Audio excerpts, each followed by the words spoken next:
Get it back. Earth. Before it makes the contamination worse. Earth. For rock and stone!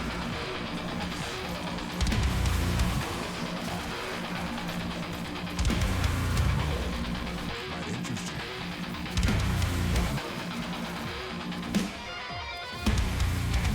For Carl!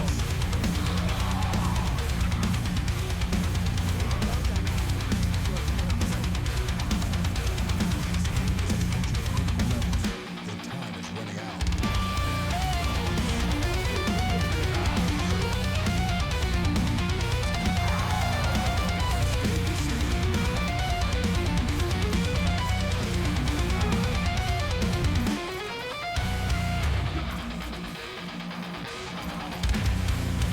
You just lost an excellence. Purge it before it makes the contamination worse. Backups.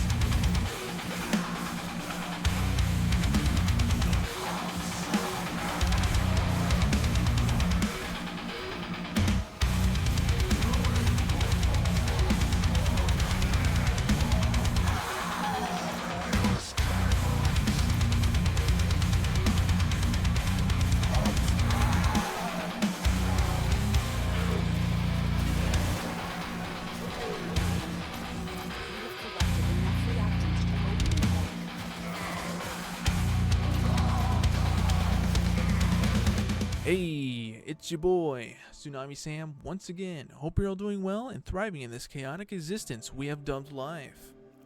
Quick little recap before we get rolling. This is video 2 of my A to Z series, trying to level cap every frame solo. The last one was Ash, and since that video I capped him 2 more times to feel out the changes I mentioned in that video. Overall it felt a whole lot better, and thus led me to consider making a more fleshed out guide for certain frames, including various builds in the future. The guide idea would be different than this first time level capping kind of journey series thing we're doing here right now, so that may or may not happen. Let me know your thoughts in the comments. I appreciate cool feedback. Alright, back to our main topic. We started off with Ash, so naturally we moved on to our next challenge, the Mr. Rockfister Atlas. Right here. Huh. Oh, I missed. So yeah, like the last video, we're gonna go over the abilities. Before that, I just want to mention, yeah, my fashion frames it's kind of whatever. I went with purple, like amethyst. It's my birthstone, so you know he's all about the rocks and stuff. And sadly, I don't have the cool Punisher skin like my homie over here. I'll have a little video clip of him. I really want that skin, but I don't feel like paying $6 or $7, and I don't even really play Atlas. But yeah, overall, here we go over the abilities. So we got his passive here. He becomes immune to knockdown effects while on the ground. Really cool. That means you don't have to use Prime Sure-Footed unless you have a really bad habit of jumping up and down all the time in the ninja game where you jump up and down all the time. So I mean, if you're someone who like glaives a lot, or you jump and like shoot your epitaph while you're in the air and stuff, there's a small, very small, I only noticed it like 3 times, chance that you may like stagger yourself. But other than that, yeah, you're just punching people, and you're immune to knockdown like 90% of the time. You hardly notice if you do accidentally epitaph yourself out of the air. And then we got his like identity, his main ability here, landslide. This one you punch people. It has like 3 different punches in succession with varying ranges. And then we got his third. Oh, I gotta fix that 1 second. All right, and then we got his second ability, tectonics. It summons like this wall. It's pretty cool. It has a lot of uses in like defense missions. You can like put this inside the defense objective, and it can kind of soak damage for a little bit. There's even an augment where you can do like up to 3 walls with, I don't know if that means more health or not, but you don't turn into a boulder like the avatar, like shoot a boulder anymore. So yeah, this is good for like low level stuff. Higher level stuff, it is pretty useless, and you should probably subsume it off. Third ability, we got Petrify. Petrify is like your second most important ability next to your punchy thingy. This will turn people into stone and make them take more damage. There's also a cool little augment that gives you more loot chance. So he's a cool loot frame if you're like tired of Korra or what do you call that? Necros and stuff like that. But yeah, you're gonna be spamming this before you punch people a lot of the time to turn them into stone and generate rubble. Rubble's another passive thing that they don't mention here, but I could show it somehow. Then we got the fourth ability, Rumblers. You summon these two little rock homie boys. They kind of do some stuff. This is another like easy helmet thingy, but if you had to choose, this is the way worst one to get rid of, and you should probably keep this guy. They die in 2 seconds at like higher level stuff, but the cool thing about this button is it will stone people in a radius, kind of like Petrify, and when they die, they can give you some more rubble. We really want to keep our rubble. It caps at like 1,500. We want to keep it above 1,400 at all times for the augment here on his one. This is the augment. There's another one. It's not showing. You could use this too if you wanted though. All right, we got a little change of scenery here because I really want to explain how the augment works. The augment we're trying to talk about right now is Rubble Heap. When above 1,400 rubble, landslide costs no energy, deals 2 times more damage, and travels 2 times faster, which is a big deal because it'll let you get to people sooner, so you can turn invulnerable sooner. When punching people, you turn invulnerable. You hit them. What else? What else is cool about it? Oh, and you do twice as much damage. Big deal. This is kind of what the whole build is built around. So what that looks like is, so if you look above my ammo, there is the little rubble meter. Let's kill everybody and then summon some heavy gunners to show you how rubble works. Get the energy. Alright, so a lot of the gameplay is going to be like turning people into stone and then punching the stone guys. Get some ramp going here. And then when they die, they drop rubble. We pick up all that rubble. It also gives you armor. If I suck at the simulation thingies, I don't use it very often. So yeah, everybody's stoned. You're punching them. You're building up your rubble. You're running around. I think if you have vacuum, I took my pet off for this. If you have vacuum, it'll suck up the rubble too. But yeah, now we have 1,500, and our stuff should be infinite now. Yeah, my energy is going down. You go crazy mode. And yeah, just flying across the map and punching things. So yeah, that's what the rubble mechanic looks like when you summon your dudes too, your 4. Be like, hey guys, I think this'll... Yep, I got rubble from killing those guys too. Unless it was left over from the last pack. I'm pretty sure it's from the 4. But yeah, you're spamming your 3, you're spamming your 1. Sometimes you hit your 4. And then your subsume ability, which can be a plethora of things for your 2. Keep that up at all times. But yeah, now we can talk about the mods. Alright, so going over the mods, a couple things here. We got a lot of range. We got 100% efficiency.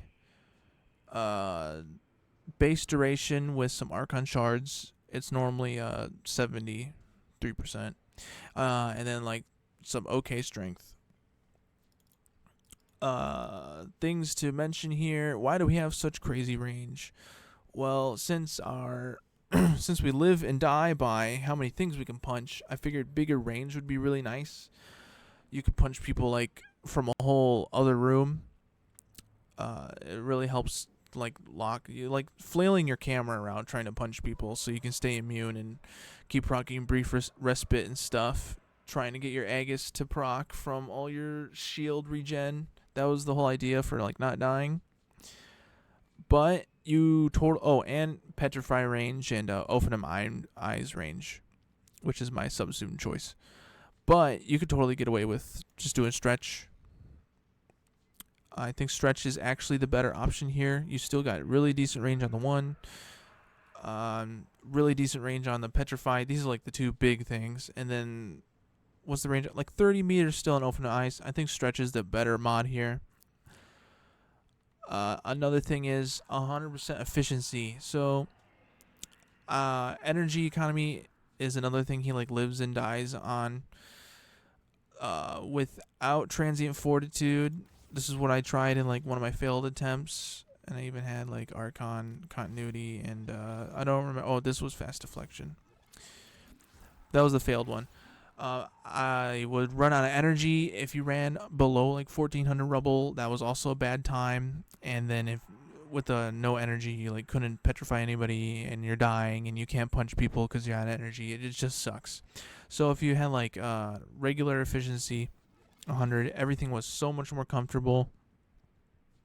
I could spam things all the time, even without 1400 rubble to use rubble heap, and that helped a whole bunch. I think there is a world though. I mean, maybe if you keep energize, you could do blind rage instead, and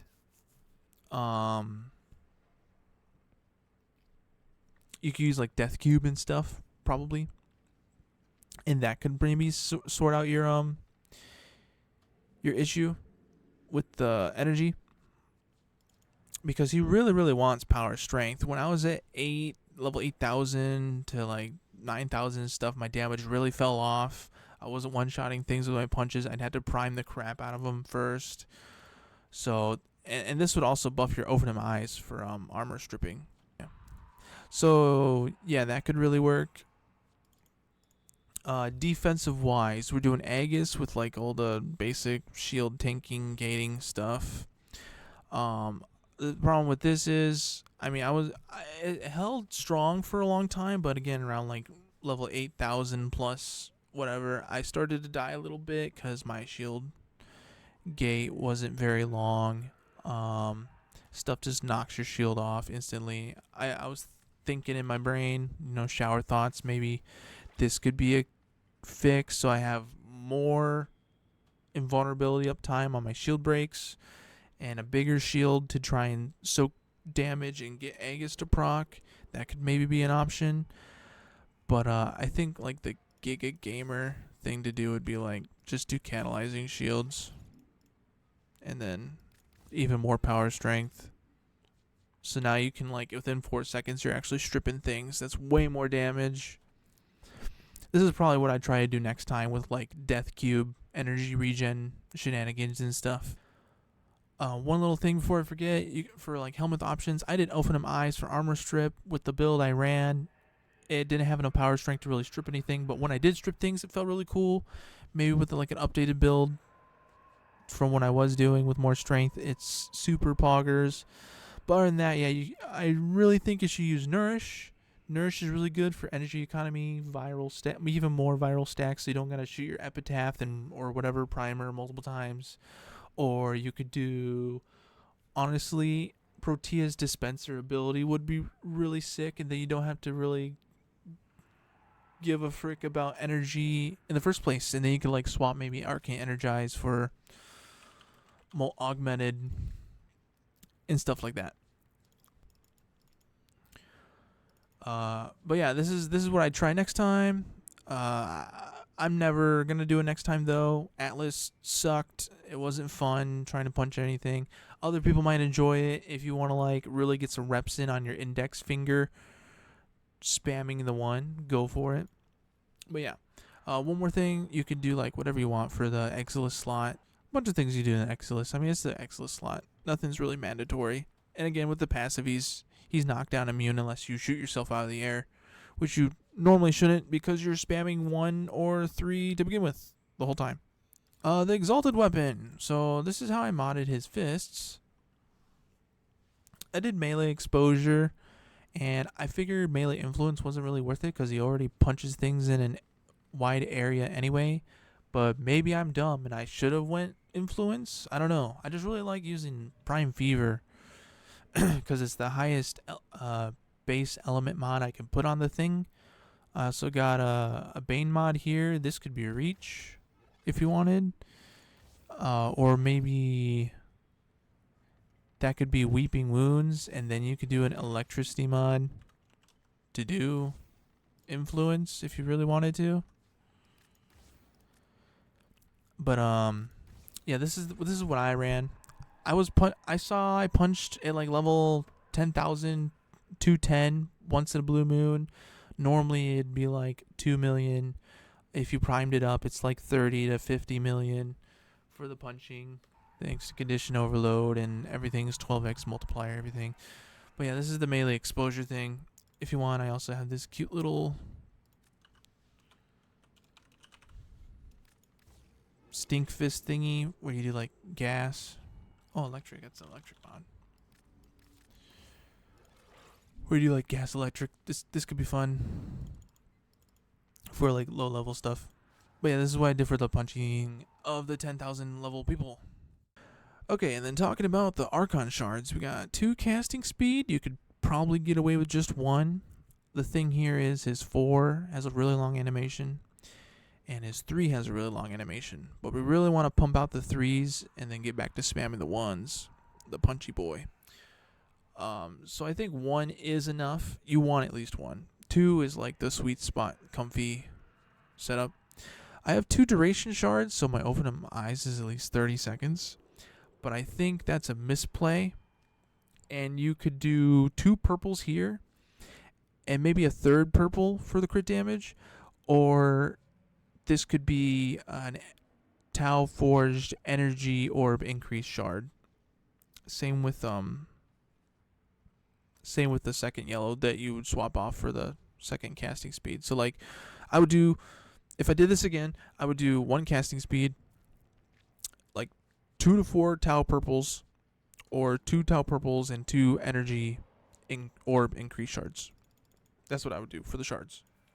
We'll talk about the companion next. I was using the worm for negate and guardian to really help with the shield stuff, and synth deconstruct just to generate more orbs for the energy economy.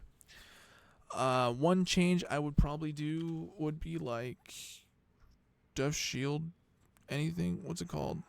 Shield Charger. Maybe Shield Charger over Tenacious Bond, just for more shield regen. Or another option would be Death Cube for energy generator. And again, the same thing, Guardian energy generator would be really good. And here's the Verglass if you're interested. It's the same thing from last video with the viral to viral people and electricity for more dots for condition overload stuff. So moving on to the loadout, I was using the Rauta. Sadly, the Rauta does not make Exalted Weapon combo go up, so this was kind of fucking pointless. Except for the Arcane, we really wanted to use the Dexterity Arcanes on the secondary and the primary weapon for more duration on our Exalted Weapon. I also thought I'd try it to like try and test the Techo. End of the day, all you're doing on this guy is priming everything and punching them. So we're using the Epitaph. Here's the Epitaph build. This Riven can be a heat mod. We're using Dexterity over here. This is a thing that I did differently from the first level cap video with Ash. I put barrel diffusion because you're not killing anything really, right? So honestly, this scalp shot should be should probably be sure shot, to be honest. The dodge roll is insane. It's changed my life. Amalgam barrel diffusion changed my life. Definitely use this when you're just using this as a primer, because you're not really killing anyone with this anyway. Dodge roll is insane. And then here's the Techo I was trying out for like the first 2 seconds of the run, and it's just a melee influence thing. I think I would have had more comfort with this one. Another cool thing, since this is Atlas's weapon, you get like 6% stash chance while it's wielded by him. Yeah. But I never really used my melee ever. And then, of course, we're using Matter Eye to, you know, shoot the ghosty wiener guys. Anything else here? I think that's it.